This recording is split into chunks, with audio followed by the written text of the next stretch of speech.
తాకట్లో ఉన్న మీ బంగారాన్ని విడిపించి ఆ రోజు ఆన్లైన్ రేటుకి కొంటాం. Sharma gold company. నమస్తే అమ్మా. నమస్కారం తల్లి. అమ్మా, తల్లిదండ్రులు చేసిన పాప పుణ్యాలు ఆ ఫలితాలు పిల్లలకి వస్తాయి విన్నాం కదా. అలాంటప్పుడు ఇప్పుడు ఏ పాపం చేయలేదు, ఏ తప్పు చేయనప్పుడు వాళ్ళు చేసిన పాపాలు మేమెందుకు అనుభవించాలి అనేది పిల్లల వైపు నుంచి కూడా ఒక ప్రశ్న వస్తూ ఉంటుంది కదా. నిజంగా తల్లిదండ్రులు చేసిన పాపాలు పిల్లలకి వర్తిస్తాయమ్మా? తప్పకుండానమ్మా. పాపాలు పుణ్యాలు కూడా అదే నేను చెప్పబోతున్నా. పాపాలు పుణ్యాలు కూడా మనం అనుకుంటాం వారసత్వంగా ధనం తెచ్చుకుంటాం పెద్దవాళ్ళ దగ్గర నుంచి అనుకుంటాం. కాదండి, వారసత్వంగా తెచ్చుకునేవి చాలా ఉన్నాయి, చాలా ఉన్నాయి వారసత్వంగా. ఒకటి ముందర జీన్స్ తెచ్చుకుంటాం కదా, ఇంటి పేరు తెచ్చుకుంటాం కదా, వాళ్ళ నుంచి శరీరాన్ని తెచ్చుకున్నాం కదా. వీటితో పాటుగా ఈ శరీరాన్ని ధనాన్ని అన్నింటినీ తెచ్చుకుంటే వాటితో పాటు అంటుకుని ఉన్నటువంటి పాపపుణ్యాలు కూడా వస్తాయి కదా, వస్తాయి ఖచ్చితంగా. అందుమరి నిజంగా ఒక మనిషిని బాధ పెట్టాలంటే నన్ను ఒక్క దెబ్బ కొడితే నాకు పెద్ద బాధ అనిపించదమ్మా. నా ఒళ్ళో ఉన్న పసిపిల్ల, నా చంటి పిల్ల బిడ్డ, నెలల బిడ్డ, ఒక బాలింతరాల్ని చూడండి, ఆవిడని ఒక దెబ్బ కొడితే ఏమనదు. కానీ బిడ్డని ఇలా గిల్లితే ఆవిడ అబ్బా అని బాధపడుతుంది. ఎంత కోపం వస్తుందో, ఎంత కోపం వస్తుందో. ఏమిటది కారణం? వాన పడుతుంటే గభాల తల్లిలా ఉంటుంది, చలేస్తే ఇలా ఉంటుంది. తన శరీరానికి ఉన్నటువంటి వెచ్చదనం బిడ్డకి సోకి బిడ్డ సుఖంగా ఉండాలని ఆలోచిస్తుంది. తల్లి అయినా అంతే, తండ్రి అయినా అంతే. అంటే వాళ్ళు సుఖంగా ఉండాలని ఆలోచిస్తారు. వాళ్ళ కంట్లో నలక పడితే వీళ్ళ ఒంట్లో గుణపంగుచ్చుకున్నంత బాధపడతారు తల్లిదండ్రులు కదా. మరి వాళ్ళని బాధ పెట్టాలంటే వాళ్ళని కొట్టకూడదు. ఏం చేయాలి? వాళ్ళ పిల్లల్ని కొట్టాలి. అది కదా. అదే మనం కిడ్నాప్లు అవి చూస్తూ ఉంటాం. ఎవరినన్నా లొంగ తీసుకోవాలంటే ఏం చేస్తారండి? వాళ్ళ పిల్లల్ని, వాళ్ళకి ఇష్టం ఎవరుంటే వాళ్ళని తీసుకెళ్ళిపోతూ ఉంటారు. వాళ్ళని రక్షించుకోవడం కోసం వీళ్ళు నానా తాపత్రయపడతారు. కావాలంటే నన్ను చంపేయగానే బిడ్డను వదిలేయమంటారు. అంటే ఏమిటి అర్థం? బిడ్డలకు ఏదన్నా గనక అయినట్టయితే పెద్దవాళ్ళు భరించలేరు, అంతే కదా. అవునమ్మా. అంటే వాళ్ళ సుఖం ఎక్కడుంది? పిల్లల సుఖంలో ఉంది. వాళ్ళ కష్టం ఎక్కడుంది? పిల్లల కష్టంలో ఉంది. కనుక పాపం చేసినటువంటి వాళ్ళకి బాధ పెట్టాలి అంటే వాళ్ళనేం చేయక్కర్లా, వాళ్ళ బిడ్డలకు కష్టం కలిగిస్తే చాలు. అందువల్ల తల్లిదండ్రుల పాపాలు పిల్లలకి, పుణ్యాలు కూడా పిల్లలకు అందుకొస్తాయి. వాళ్ళ సుఖ దుఃఖాల కోసం వీళ్ళు కారణమయ్యి వాళ్ళకు సుఖం దుఃఖం కలిగించడం కోసం వీళ్ళకి మంచి చెడులు వస్తాయి. అందువల్ల తల్లిదండ్రులు చేసినటువంటి పాపపుణ్యాలన్నీ పిల్లలకు వస్తాయండి.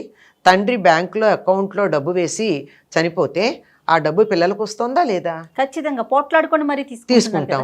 ఒకవేళ కొంచెం ఆస్తి ఉండి ఆయన అప్పు చేశాడు అనుకోండి, ఆ అప్పుతో ఈ ఆస్తి అనుభవించిన వాళ్ళు అప్పు తీరుస్తున్నారా లేదా? అదే విధంగా మన కంటికి కనపడేటటువంటి సంపద డబ్బు అయినట్టయితే, ఆస్తులైతే, కంటికి కనపడనటువంటి సంపద పాపపుణ్యాలు, అప్పులు, ఆదాయాలు, రెండు. ఈ రెండు కూడా పిల్లలకి తప్పనిసరిగా వస్తాయి. ఎందుకంటే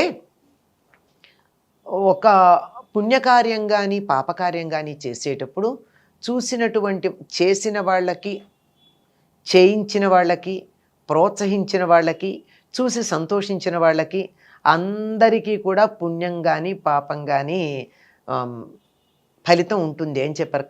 కర్త కారయిత చేయవ ప్రేరకశ్చ అనుమోదకశ్చ అని. కర్త చేసినవాడు, కారయిత చేయించినవాడు, ప్రేరక చేయరా అన్నవాడు, అనుమోదక చేస్తుంటే చప్పట్లు కొట్టినవాడు, అందరికీ కూడా అందులో భాగం ఉంటుంది. ఒక మంచి పని చేస్తే, మంచి పనైనా చెడు పనైనా. చెడు పని కూడా నేను కొట్టలేనండి, వాడు ఎవడో కొట్టాడా, బాగా కొట్టాడంటాను నేను, అప్పుడు మన అకౌంట్లో పడినట్టే. అంటే పాపపుణ్యాలు ఎంత తేలిగ్గా సంపాదించుకోవచ్చో చూడండి. మనకి పుణ్యం సంపాదించుకోవాలి, నేనేం చేయలేను. ఎవరన్నా మంచి పని చేస్తుంటే చాలా బాగా చేసావయ్యా అనండి, చాలు. పైకంటే కాదు, లోపల కూడా అనుకోండి, మనసులో అనుకోండి. వాడు ఇంకా మంచి పనులు చేస్తే బాగుండు అనుకోండి, ఇంకో 10 మంది మంచి పనులు చేస్తే బాగుండు అనుకోండి, మీ పుణ్యం అకౌంట్ పెరిగింది. చూడండి అమ్మా, ఎంత సులువుగా ఉందో. అందుకే ఈ మాఘ స్నానాలు, ఈ నెలే ఈ మాఘ స్నానాలు చేయలేనటువంటి వాళ్ళు వృద్ధులైనటువంటి వాళ్ళు ఉంటారు ఇళ్లలో. ఆ, ఆ. మంచంలోంచి లేవలేరు, చలిగా ఉంటుంది, చెయ్యలేరు. అందుకని ఇంట్లో వాళ్ళని లేపుతూ ఉంటారు, మా మాఘస్నానం చెయ్యండి, లేవండి, మాఘస్నానం చెయ్యండి, తెల్లవారిపోతోంది అని. మాకు తెలిసే ఎందుకు లేపుతావు అంటారు ఇంట్లో వాళ్ళు. కాదు నాయన, నేను చేయలేను కదా, నువ్వు చేస్తే చాలని. అంటే వాళ్ళకి వాళ్ళ నిద్ర లేపినందువల్ల, మంచి పని చేయడానికి ప్రోత్సహించినందువల్ల, గుర్తు చేసినందువల్ల పుణ్యం వస్తుంది.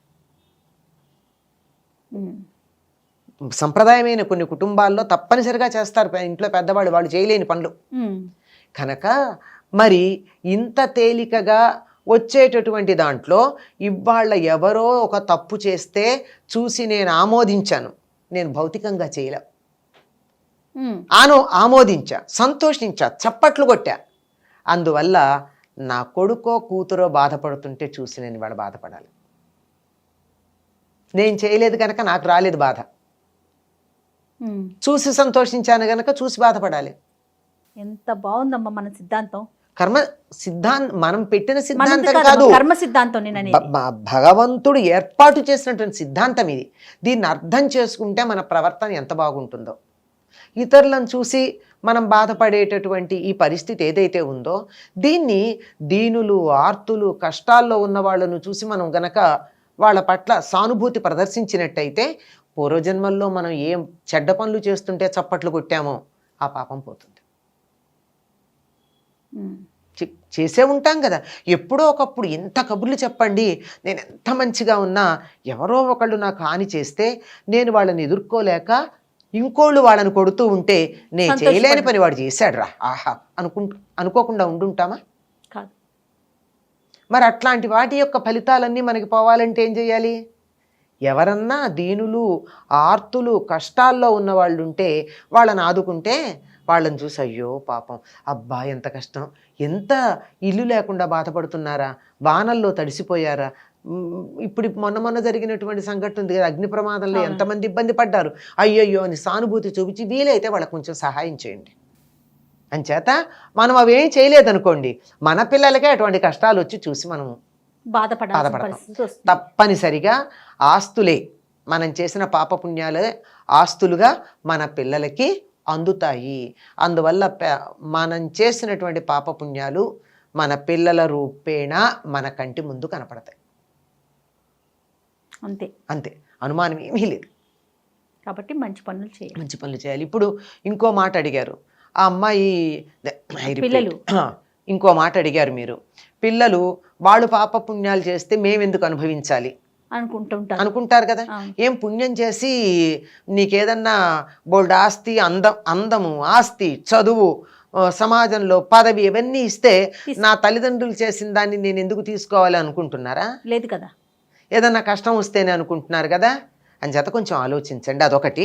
రెండోది, మనకి కూడా అటువంటి అంగవైకల్యంతో అనుభవించవలసినటువంటి ఏదో దురదృష్టకర పరిస్థితులు అనుకోండి, ఏదో ఒకటి, దాన్ని అనుభవించవలసినటువంటి పనులు మనం చేస్తుంటే మనం అనుభవిస్తున్నాం.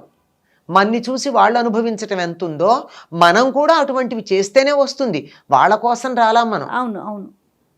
వాళ్ళ ఈ రెండు కలపడమే కర్మ సిద్ధాంతం. ఏదో కన్ను లేకపోవడమో, కాలు లేకపోవడమో, నోరు లేకపోవడమో, లేదా ఏది చేసినా ముట్టుకుంటే తగలబడిపోతూ దురదృష్టం ఉండడమో, పొట్ట పొడిచిన అక్షర ముక్క రాకపోవడమో, ఇట్లాంటివి ఉంటాయి కదా. ఇట్లాంటివన్నీ ఎందుకు వచ్చావంటే దీనికి తగినటువంటి దీన్ని అనుభవించడానికి తగినటువంటి పనులు నువ్వు పూర్వజన్మలో చేసి పాపం భుజాన్ని వేసుకుని తెచ్చుకున్నావు, మూట కట్టావు. ఆ మూట వల్ల నువ్వు అనుభవిస్తున్నావు. నువ్వు అనుభవిస్తుంటే చూసి ఏడవడం అనేటటువంటి పని వాళ్ళు చేస్తున్నారు. ఇద్దరిది ఉంది ఇందులో. తల్లిదండ్రుల వల్ల పిల్లలకి హాని రావట్లా, వీళ్ళది వీళ్ళది ఉంది, వాళ్ళది ఉంది. రెండు కలపడం అనేటటువంటిదే కర్మ సిద్ధాంతంలో మనకు కనపడేది. అంతేగాని వాళ్ళ కారణంగా వీళ్ళు కష్టపట్టాలా, వీళ్ళ వల్లే వీళ్ళు కష్టపడుతున్నారు, వీళ్ళని చూసి వాళ్ళు కష్టపడడం అనేది వాళ్ళు చేసుకున్న దాని వల్ల వీళ్ళని చూస్తున్నారు. ఎవరో ముక్కు మొహం తెలియని వాళ్ళు బాధపడుతుంటే మనం అయ్యో అంటాం కానీ అంతకన్నా ఎక్కువ బాధపడం. మన అనుకున్న వాళ్ళ కష్టం వస్తే రాత్రింబగళ్ళు బాధపడతాం. అంతే కదా. ఆ రాత్రింబగళ్ళు బాధపడేటటువంటి కర్మ వాళ్ళు చేసుకున్నారు, భౌతికంగా అనుభవించేటటువంటి కర్మ మీరు చేసుకున్నారు. ఈ రెండింటినీ కలపడం జరిగింది అంతే. సో ఆస్తిపాస్తులు ఎలా తీసుకుంటామో కర్మానుసారం పాప పుణ్యాలను కూడా పిల్లలు అలాగే తీసుకోవాల్సిందే. తీసుకోవాల్సింది తీసుకుంటున్నారు, ఇష్టం ఉన్నా లేకపోయినా. దేర్ అంతే. Is no doubt about it. There is no second option. You are taking, that's all. Right అమ్మా. నమస్తే. నమస్తే అమ్మా.